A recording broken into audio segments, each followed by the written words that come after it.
Señor, te pedimos en este día que nos bendigas con tu palabra. Tu palabra en sí es bendita, pero nosotros necesitamos ser bendecidos por ella. Abre nuestro entendimiento, abre nuestro corazón para captar lo que tienes que decirnos y cúranos, Señor. Como el profeta Jeremías dijo, sálvanos y seremos salvos, cúranos y seremos curados.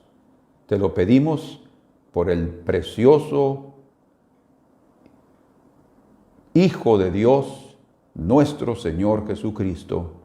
Amén. Gloria a Dios. Quiero hablarles en este día, amados hermanos, sobre el segundo milagro del profeta Eliseo. Del primero ya les hablé, el quinto lo prediqué, que era sobre el aceite de la viuda, ¿se recuerdan? Ese es el quinto milagro. El primero fue la división de las aguas del río Jordán y ahora veremos el segundo milagro. El primer milagro tuvo que ver con aguas, solo que eran aguas corrientes, aguas del río Jordán. Y el segundo milagro también con aguas, solo que las aguas de un manantial.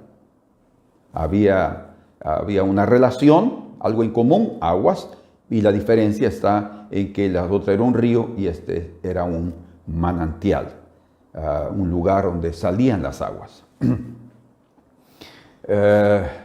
Algo interesante en esta pequeña introducción, o en esta corta introducción, es que el profeta Elías, al dividir las aguas antes de cruzar el Jordán con Eliseo, fue su último milagro. Y cuando Eliseo vino de regreso fue su primer milagro. El último milagro de Elías fue también el primer milagro de Eliseo pasando por el Jordán. El segundo milagro fue en la ciudad de Jericó. La ciudad de Jericó estaba fundada en un lugar bien especial, a 250 metros bajo el nivel del mar, exactamente al pie de los montes de Judá, subiendo hacia esos montes. Ahí estaba la ciudad, un clima maravilloso, por eso es que es llamada también la ciudad de las palmeras en las escrituras.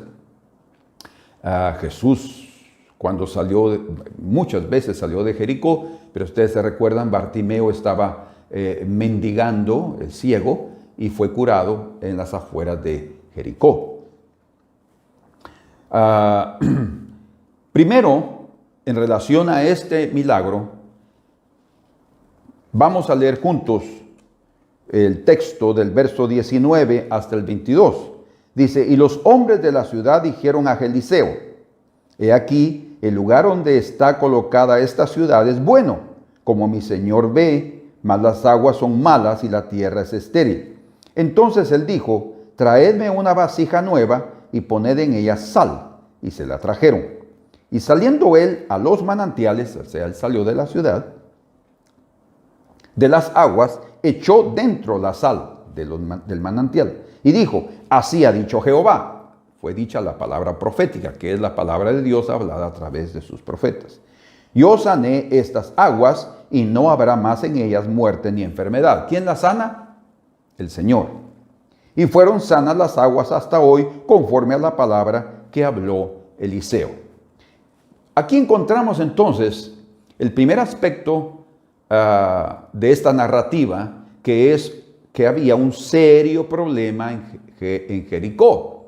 Un serio problema que no sabemos por cuánto tiempo los habitantes habían convivido con ese problema, como sucede con muchas familias, con muchas personas y con muchas ciudades también, ¿verdad? La nación toda o hasta el mundo, que vivimos con el serio problema del pecado y no hacemos nada.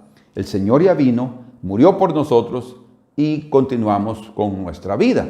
Así es también con la vida personal. Hay mucha gente que vive con serios problemas, problemas de comportamiento, problemas de relacionamiento, problemas emocionales, problemas físicos, problemas hasta mentales en el sentido de tener malos pensamientos, pero conviven con ese problema casi por toda su vida. Y es necesario hacer algo. Cristo vino a este mundo realmente para salvar y buscar lo que se había perdido. Y es necesario resolver los problemas. Ellos pudieron los hombres de la ciudad, haberle pedido a Elías, pero no lo hicieron. ¿Por qué razón? Bueno, creo que una de las razones es porque ellos no estaban preparados todavía o querían continuar con su problemón, ¿verdad? Y no había llegado el tiempo de su redención. Y segundo, el milagro era para que fuera ejecutado a través del profeta Eliseo. O sea, el Señor usa a otros siervos en otro tiempo para operar ese tipo de transformaciones, independientemente de quién sea el usado o el vaso usado, el instrumento de Dios. Dios es el mismo, el Dios de Elías y el Dios de Eliseo. Ahora, lo que sí está claro es que había un gran problema, pero grande, y era que las aguas estaban contaminadas y había que curarlas. Las palabras de los hombres de la ciudad son muy interesantes porque llegaron con Eliseo y le dijeron, mira, la localización o el lugar donde está fundada esta ciudad es muy bueno, ¿verdad? Ellos tenían un concepto de sí y un concepto de lugar bueno, sí, uno aparentemente se ve así. Todos nosotros tenemos un concepto de sí mismos un poco más alto que el que deberíamos de tener, porque además de la condición aparente, hay una condición verdadera que es la interior, y era exactamente ahí donde estaba el problema en la ciudad, que era en los manantiales, tanto que debido a la contaminación que había en esas aguas, la tierra era estéril. Una agua pura va a traer realmente beneficios grandes para la tierra. El fruto, ¿verdad? Si nosotros regamos las plantas con agua que cae de los aires acondicionados, las vamos a matar. Es agua, pero es contaminada. Pero si las regamos con las aguas de la lluvia, ¿verdad? O con el agua de un río o el agua de un lugar limpio, ellos fructifican, sus hojas están verdes y tendrán muy buenos frutos. Entonces había para ellos una muy buena localización, pero estaban conscientes que la condición de las aguas eran malas y necesitaban una intervención. Entonces Eliseo les hace un pedido, que es prácticamente el método usado por Eliseo y que eran ellos, los hombres de la ciudad, que tenían que proveer.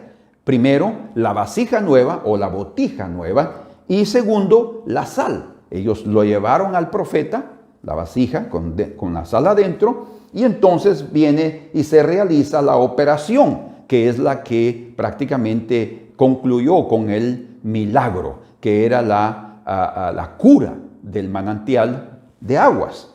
Viene Eliseo, sale de la ciudad, toma la vasija y echa la sal. Debe haber sido una muy buena cantidad, ¿verdad? Para pedir una vasija con sal. 1 libra, 2 libras, no lo sé, pero ahí echaron en el manantial y esas aguas fueron curadas para siempre. Eso indica que no era algo temporal. O sea, no fue el poder en sí químico o de los componentes químicos de la sal que limpió las aguas, sino que fue exactamente un milagro de Dios, porque como dice ahí, hasta el día de hoy están curadas. Entonces el resultado fueron aguas curadas, limpias, libres de contaminación, y obviamente la tierra sería beneficiada. Muy bien, con este bosquejo ya en mente para cada uno de ustedes, tenemos que entrar a los detalles del milagro. Primero, tenemos que reconocer que había un problema, ¿verdad?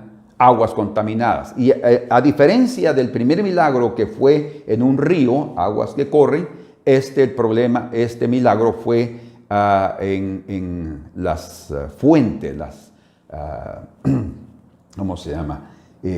Los manantiales de aguas que estaban ahí necesitaban ser curados.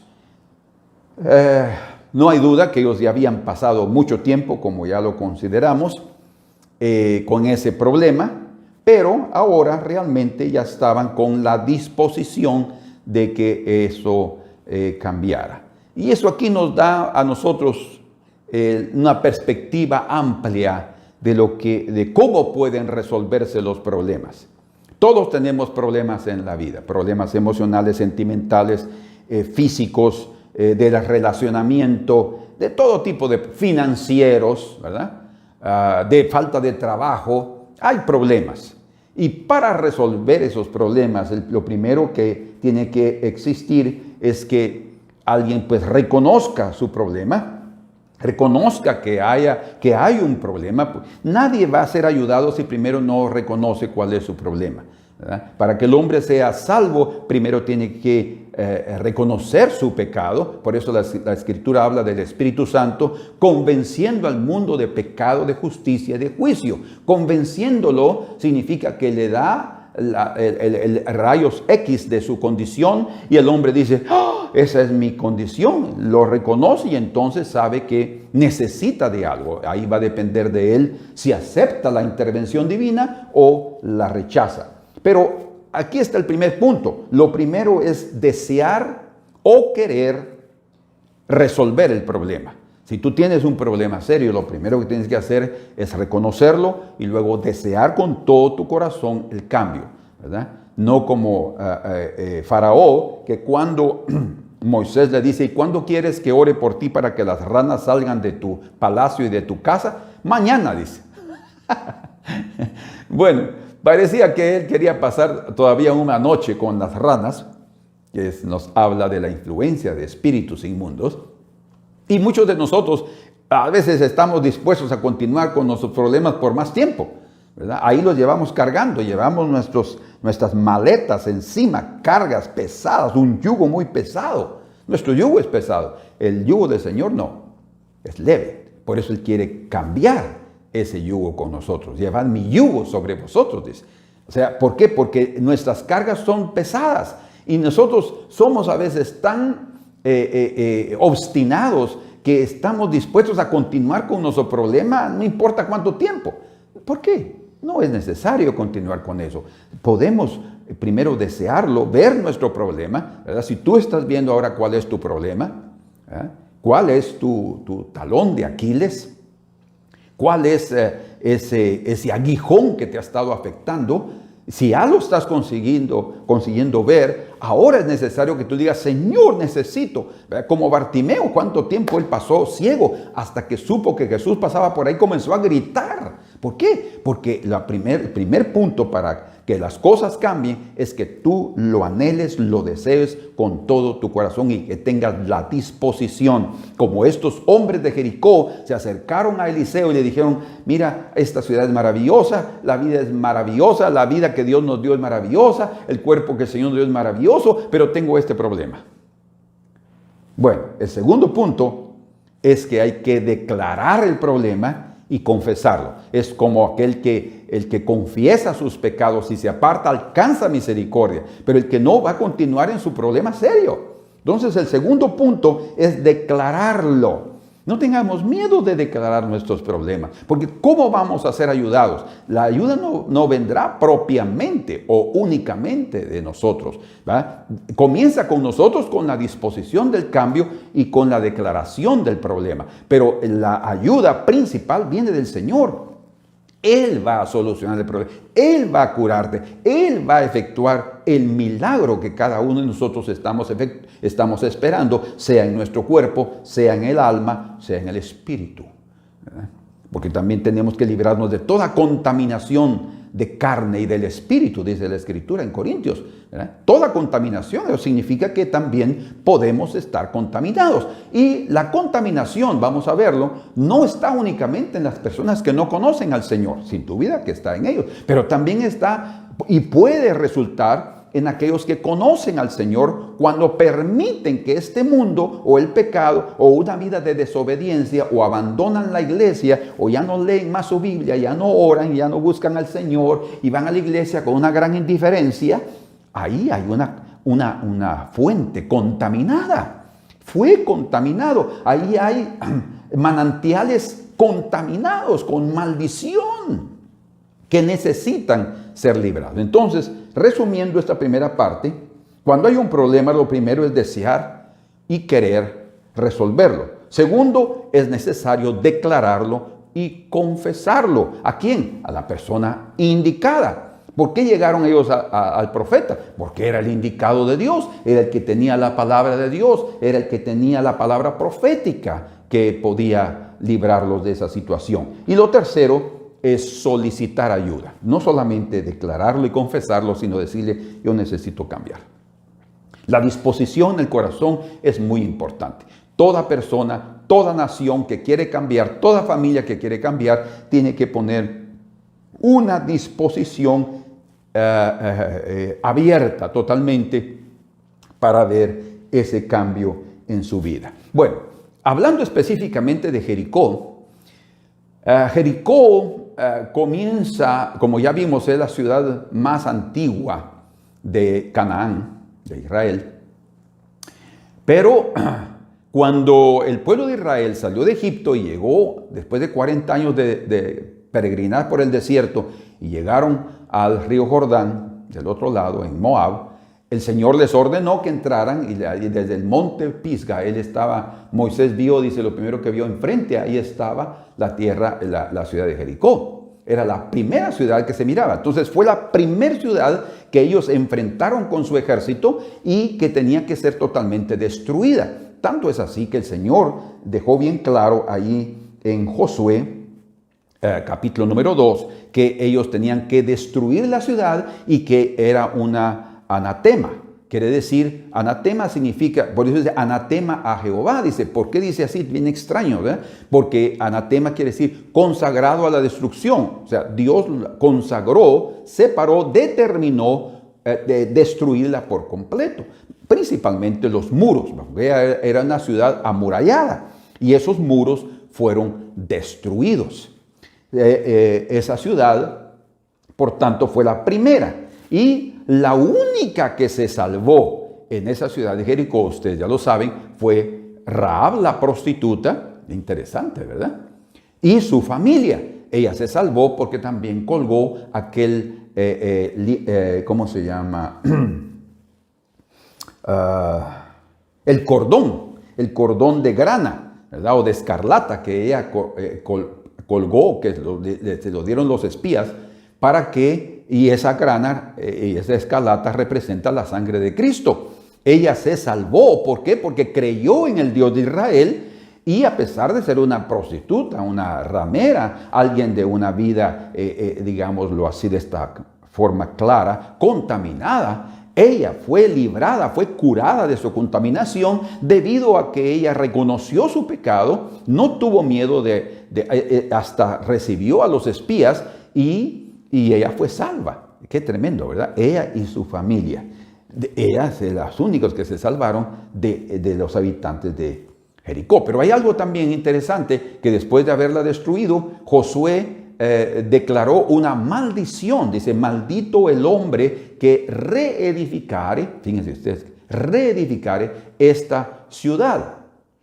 En el libro de Josué, capítulo 3 y verso 13, en el libro de Jueces, se menciona que ya había gente viviendo ahí. En 2 de Samuel, capítulo 10, verso 5 también. Significa que de un tiempo después de Josué ya se estaba habitando otra vez esa ciudad. Entonces, cuando dijo maldito el que reconstruyere, llegamos a la conclusión de que él se refería a reconstruir los muros, porque fueron los muros de la ciudad que milagrosamente cayeron y él no quería que ese milagro que sucedió allí, hecho por Dios, y las trompetas y el sonido de todos gritando, comenzara otra vez a ser levantado. Entonces allí él declaró una maldición y él dijo que aquel que la reconstruyera, su primogénito moriría en los fundamentos y el hermano pequeño, el hijo pequeño, el menor de ellos, moriría cuando establecieran las puertas. O sea, está hablando de una destrucción en el inicio de la reconstrucción y en el final de ella. El hecho es de que eso sucedió también en 1 de Reyes, capítulo 16 y verso 34, 500 años después de que Josué lanzó esa maldición sobre Jericó. Entonces, ¿por qué menciono esto? Porque hubo una maldición sobre esa ciudad. Ahora, el punto está que si por la maldición de Josué que él lanzó sobre Jericó, esas aguas estaban contaminadas, no lo sabemos. Pero una cosa sí es verdad, nunca habían sido curadas esas aguas. Entonces,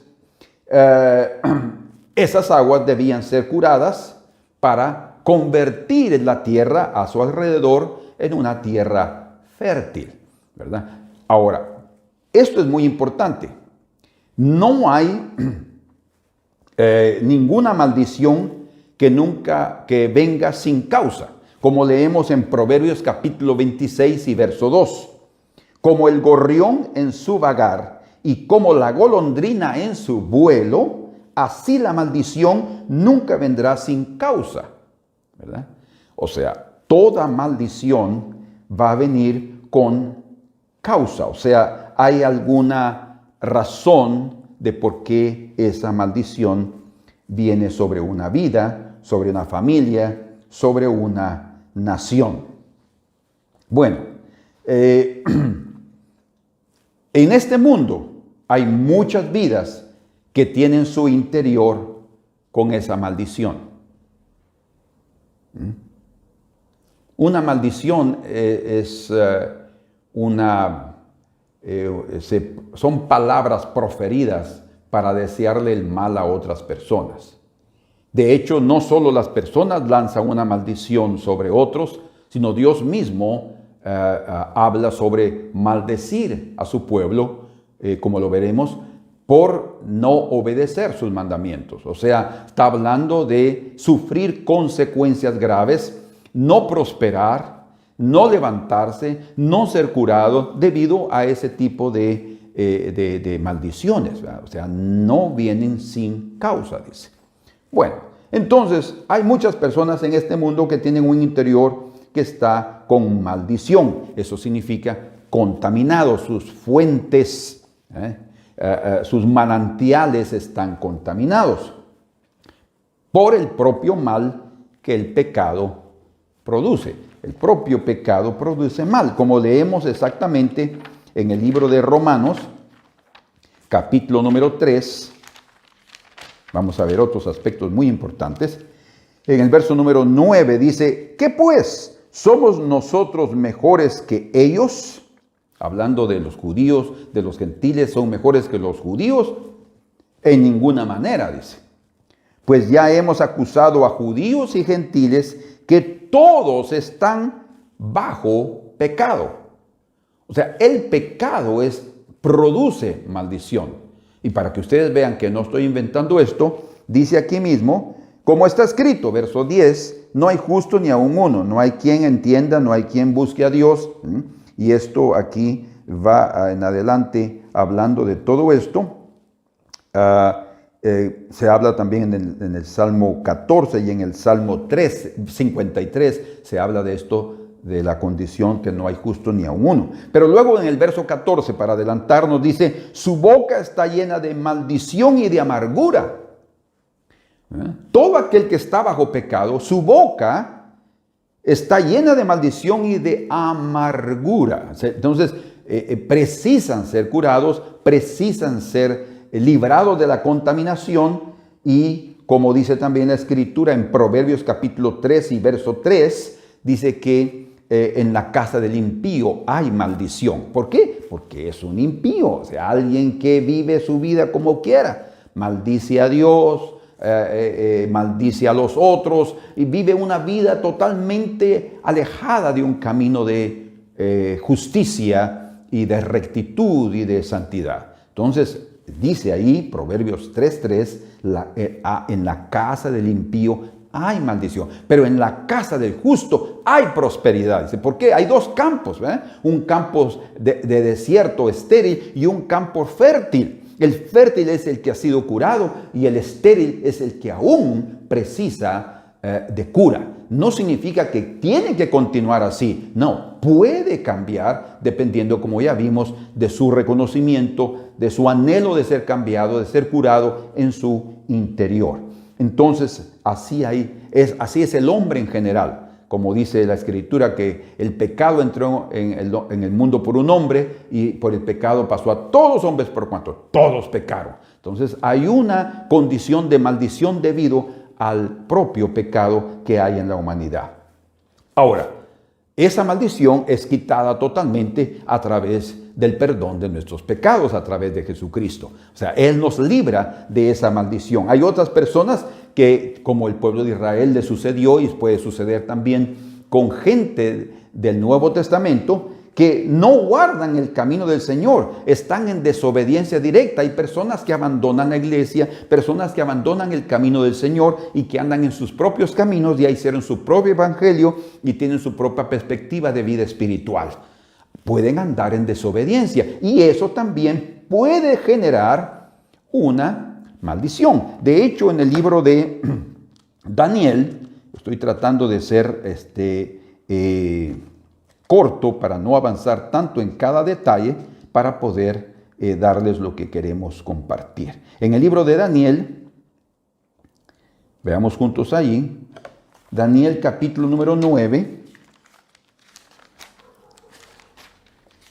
en el verso número 11, dice, todo Israel, aquí está orando Daniel, y dice el verso 9, de Jehová nuestro Dios, verso 9, de Jehová nuestro Dios es el tener misericordia y el perdonar, aceptémoslo, aunque contra él nos hemos rebelado. Está hablando aquí del pueblo de Israel. Y no obedecimos a la voz de Jehová nuestro Dios para andar en sus leyes que él puso delante de nosotros por medio de sus siervos los profetas. Todo Israel traspasó tu ley apartándose para no obedecer tu voz, por lo cual ha caído sobre nosotros la maldición y el juramento que está escrito en la ley de Moisés, siervo de Dios, porque contra él pecamos. O sea, el juramento es el Deuteronomio capítulo 28, diciendo claramente que aquel que desobedeciere sería maldito, maldito en tu entrada, maldito. Y ustedes ya han leído eso en Deuteronomio capítulo 28 y también en Deuteronomio 11:28 dice que aquel que abandona el camino del Señor va a tener ese tipo de maldición. En Isaías capítulo 24 nos dice también la Escritura, Isaías 24, en el versículo número 5, y la tierra se contaminó bajo sus moradores. Son los moradores los que contaminan la tierra. Son los moradores los que contaminan el hogar. Los que habitan en el hogar son los que lo contaminan. ¿Por qué? Sus actitudes, su pecado. No están dispuestos a confesar su pecado. Están dispuestos a continuar viviendo o en adulterio, o en fornicación, o en concupiscencia constante, o cualquier tipo de pecado. Son los moradores los que contaminan el lugar. Y dice, y la tierra se contaminó bajo sus moradores porque traspasaron las leyes, falsearon el derecho, viviendo en injusticia, aprovechándose de los otros, haciendo el mal. Quebrantaron el pacto sempiterno, o sea, el pacto del Señor, por esta causa. O sea, ¿se recuerdan lo que dice en Proverbios? Lo que nosotros leímos. Proverbios 26:2, ¿verdad? La maldición nunca vendrá sin causa. Entonces, por esta causa, estamos leyendo aquí en el verso 6, por esta causa la maldición consumió la tierra y sus moradores fueron asolados. Por esta causa fueron consumidos los habitantes de la tierra y disminuyeron los hombres. O sea, el propio Isaías está hablando que la situación difícil y lo que nosotros vemos a veces, dicen, pero ¿por qué está pasando esto? Tenemos que analizar nuestros caminos, como dice Jeremías en el libro de Lamentaciones. Escudriñemos nuestros caminos y volvámonos a Jehová. Es probable que estamos haciendo algo que no está bien, ¿verdad? Viviendo algo que a Dios no le agrada. Y cuando estamos desviados de su camino, va a venir una situación complicada, pero no es para hacernos solamente la vida imposible. Es para que reflexionemos y digamos, no, yo no quiero seguir ahí, porque va a depender de los hombres de la ciudad que se acerquen al profeta de Dios para decirle, estas aguas están contaminadas, ¿qué puedes tú hacer? Pero ellos no llegaron ahí solo para contarle lo que estaba sucediendo, sino para esperar una intervención divina en sus vidas. Entonces, también la maldición viene por no guardar los mandamientos del Señor. El mismo profeta Jeremías, en el libro de Lamentaciones, porque esas son las lamentaciones debido a la muerte de Josías, y él se escribió por eso, pero también por el propio cautiverio de Judá. Y en el capítulo número 3 de Lamentaciones, en el verso 65, Jeremías dice, entrégalos al endurecimiento de corazón, tu maldición caiga sobre ellos. Entrégalos, dales el pago, Jehová, según la obra de sus manos, entrégalos al endurecimiento del corazón. Está hablando de propiamente los enemigos, y la maldición caiga sobre ellos. Persíguelos en tu furor y quebrántalos debajo de los cielos, oh Jehová. O sea, la dureza de corazón también trae maldición. Una persona que está dura de corazón está viviendo una vida de maldición. Yo nunca he tocado ese tipo de situaciones de maldición tan claramente como hoy las estoy tocando, debido a que esto está muy claro en el segundo libro, en el segundo milagro de Eliseo.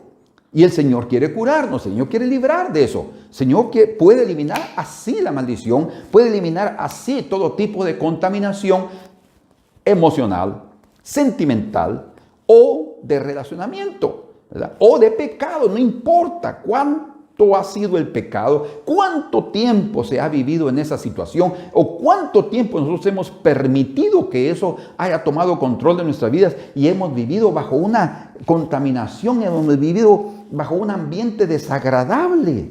No importa, ahora el Señor quiere hacer una obra preciosa. Ahora el Señor quiere transformar nuestras vidas para hacernos como Él lo anhela. Como dice la Escritura en el libro de Gálatas, capítulo número 3,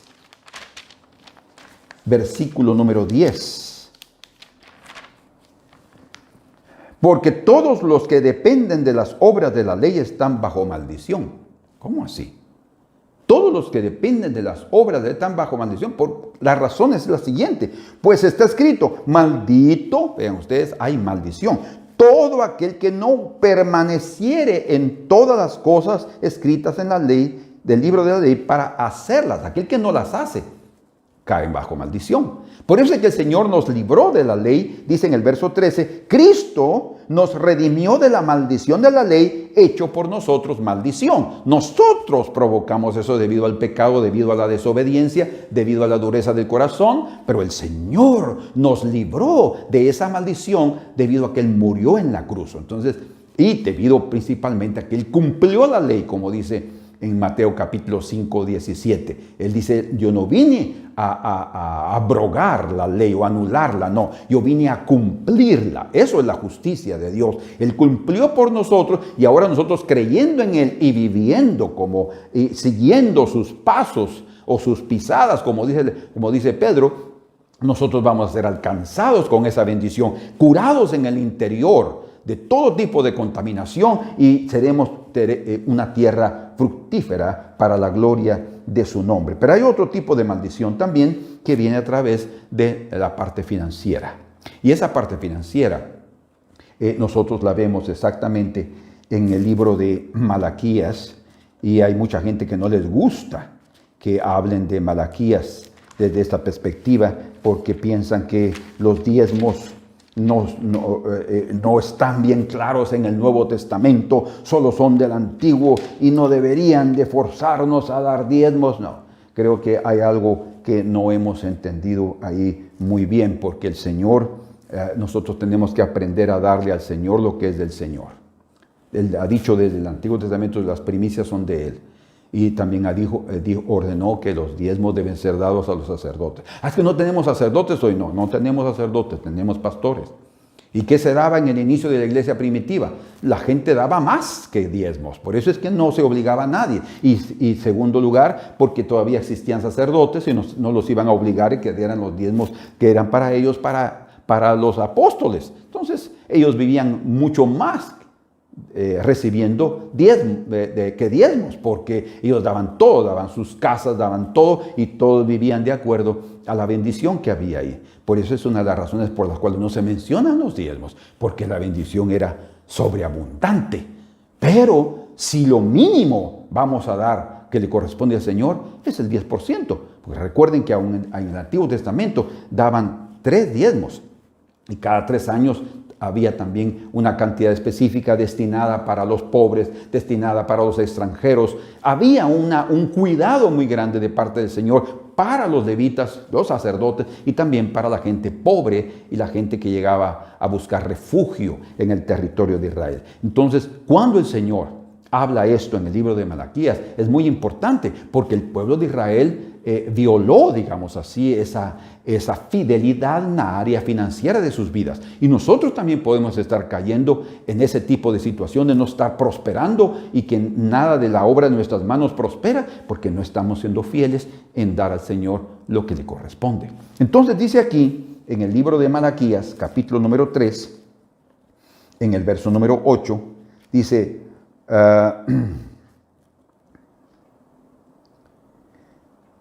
¿robará el hombre a Dios? Pues vosotros me habéis robado. Y dijisteis, ¿en qué te hemos robado? En vuestros diezmos y ofrendas, dice. O sea, en lo que le corresponde al Señor. Nosotros a veces no damos nada a la obra. Tenemos que aprender a dar. Es que yo solo recibo tanto. No importa. Si yo soy fiel en lo poco, seré fiel en lo mucho. Si no soy fiel en lo poco, tampoco lo seré en lo mucho. ¿Verdad? Entonces tenemos que aprender a ser fiel en lo poco, para que cuando venga lo mucho no tengan ningún problema en el corazón de dar lo que le corresponde al Señor. Dice, malditos sois con maldición. La maldición no viene sin causa. Esa maldición vino también en el área financiera. No hay prosperidad, hay esterilidad debido a que no se está cumpliendo. Porque vosotros, la nación toda, me habéis robado. Traed todos los diezmos al alfolí, y escuchen ahora, y haya alimento en mi casa. Y probadme ahora en esto, dice Jehová de los ejércitos, si no os abriré las ventanas de los cielos y derramaré sobre vosotros bendición, ya no maldición, sino bendición, hasta que sobreabunde. Vean qué precioso. Y todavía dice, reprenderé también por vosotros al devorador, al que se acaba la cosecha, aquel que destruye la cosecha. Y no os destruirá el fruto de la tierra, ni vuestra vida en el campo será estéril, dice Jehová de los ejércitos. O sea, en la parte financiera también es muy importante que nosotros seamos fructíferos, prósperos.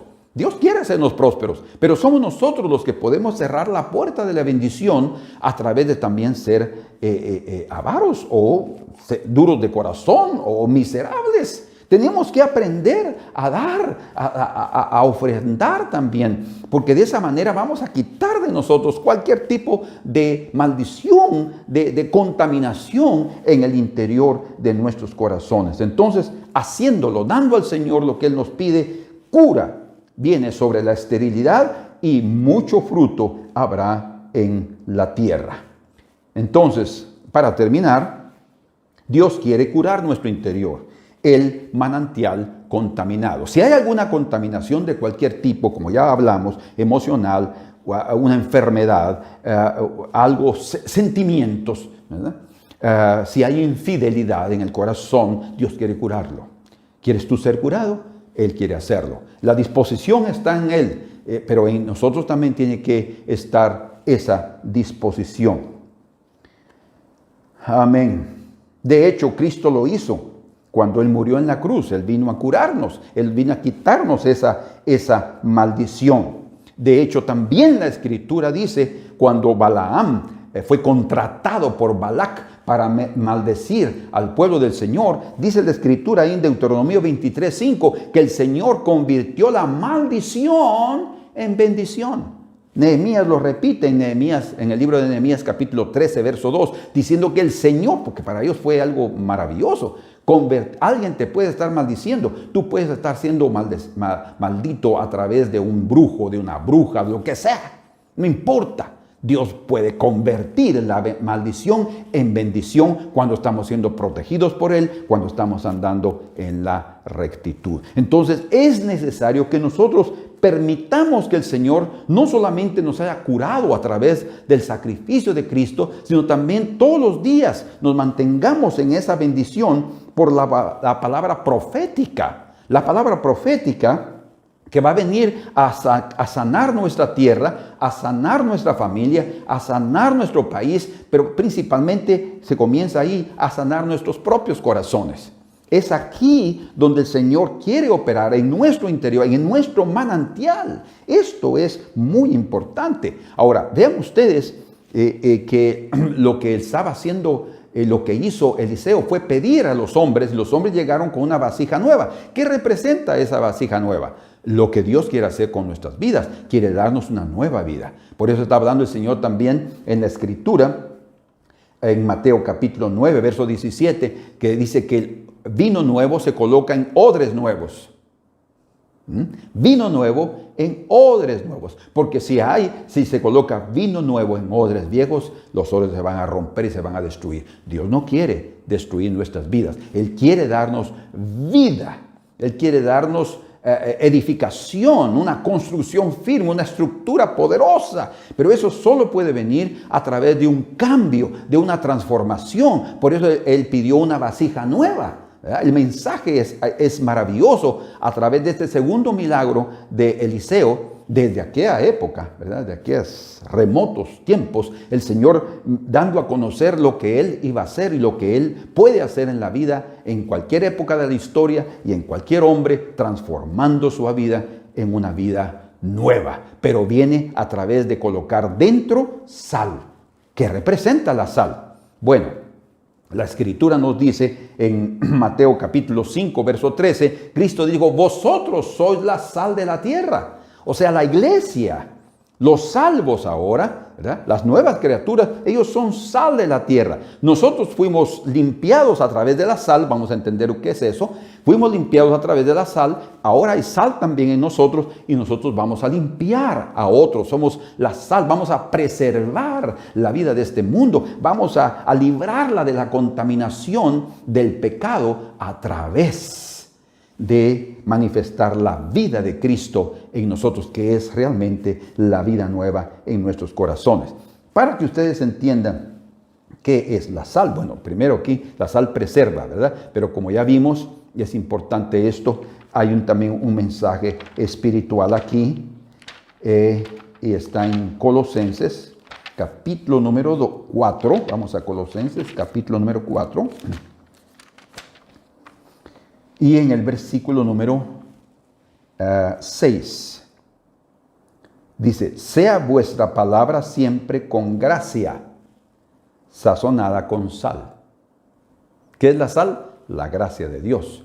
¿Pero qué es la sal? La palabra de Cristo, ¿verdad? La palabra de Cristo es palabra de gracia. Por gracia sois salvos. Y esto no de vosotros, sino es don de Dios, dice, hablando de la fe y de la gracia de Dios. Entonces, ¿qué representa la sal? Es la gracia de Dios que viene a transformarnos. Es la gracia de Dios que viene a hacernos nueva vida. La gracia. Pero dice, sean vuestras palabras sazonadas con sal. Porque los sacrificios del Antiguo Testamento, la mayoría de ellos también tenían que ser sazonadas con sal. ¿Por qué? Porque dice, no faltará la sal en tus sacrificios. Porque es la gracia de Dios. Es lo único que puede cambiarnos.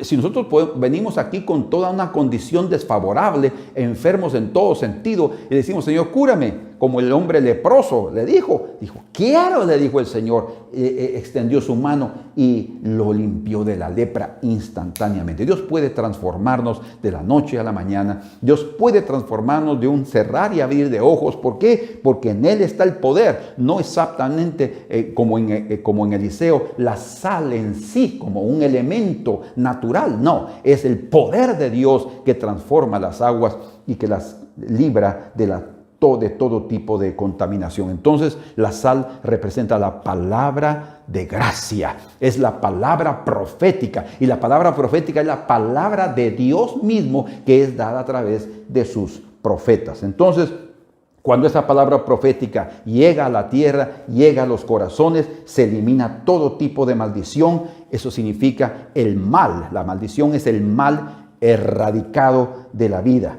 Y esos corazones, esa tierra, comenzará a ser fructífera porque allí morará el Señor. Como dice la Escritura en el libro de Zacarías, capítulo número 14, hablando de la presencia del Señor, dice allí en el verso número 9, y Jehová será rey sobre toda la tierra. Está hablando de su segunda venida. En aquel día Jehová será uno y uno su nombre. Y dice en el verso 11, y morará en ella, y no habrá nunca más maldición. ¿Qué es lo que quita y elimina la maldición?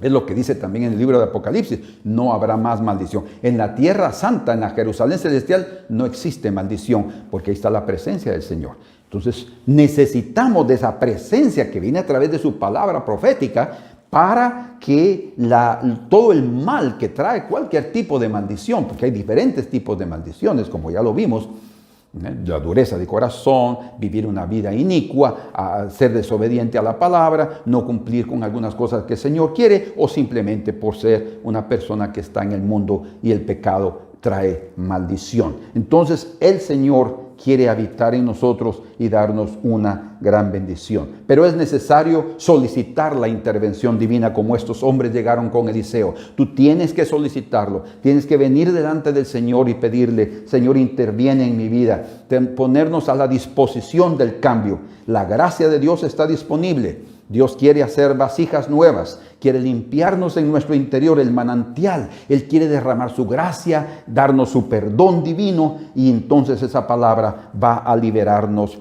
por completo. Como dice la Escritura en el libro de Oseas, capítulo número 13, vean ustedes qué preciosa esta palabra aquí, capítulo 13, en el verso número 9, dice: te perdiste, oh Israel. Vean ustedes, está hablando de Efraín, que es Israel. Te perdiste, oh Israel, mas en mí está tu ayuda. Qué precioso. Ay, Señor, gracias. Mas en mí está tu ayuda. Te perdiste, está bien. No está bien, pero lo que quiero decir es que tú serás encontrado. Él vino a buscar y a salvar lo que se había perdido. En mí está tu ayuda, dice. Y vean el verso 14 de Oseas 13. De la mano del Seol los redimiré, nos librará de la muerte. Los libraré de la muerte. Oh muerte, vean, eso está en 1 Corintios 15. Oh muerte, yo seré tu muerte y seré tu destrucción. Oh Seol, la compasión será escondida de mi vista. O sea, ¿por qué? Porque Él va a destruir la muerte. Y eso, ¿dónde fue destruida la muerte? Con Cristo en la cruz. Aunque Él fructifique entre los hermanos, vendrá el solano. Aunque esté ahí viviendo según Él a su manera, vendrá el solano, o sea, el viento de Jehová se levantará desde el desierto y se secará su manantial. Hay un manantial. Se secará su manantial y se agotará su fuente. Él saqueará el tesoro de todas sus preciosas alhajas. Hermanos, todos nosotros tenemos un manantial. Tenemos que cuidar ese manantial, ¿verdad? Personalmente tenemos un manantial, pero también Dios quiere ser nuestro manantial, como Él mismo lo dice aquí. Quiero mostrarles eso así, en Jeremías capítulo 17, verso 13. Él está ahí hablando sobre el corazón, que el corazón es malo, ¿verdad? Maldito el hombre que confía en el hombre, dice el verso. Aquí hay otra maldición. Maldito el hombre que confía en el hombre y pone carne por su brazo. Pero luego dice aquí, en el versículo número 13, oh Jehová, esperanza de Israel, todos los que te dejan serán avergonzados, y los que se apartan de ti serán escritos en el polvo. ¿Por qué? Porque dejaron a Jehová manantial de aguas vivas. Dios es el verdadero manantial de aguas vivas. ¿Y qué es lo que Él quiere hacer cuando nuestra vida interior está contaminada? Él quiere entrar aquí Él quiere ser nuestro manantial. Por eso él habla en el libro de Isaías 44, verso 3, donde dice, yo derramaré agua sobre el sequedal. Mi espíritu, dice ahí Isaías 44, 3, es su espíritu. Por eso es que también Cristo, en la fiesta de tabernáculos, en el último día de la fiesta, dice que él gritó y dijo, si alguien tiene sed, venga a mí y beba.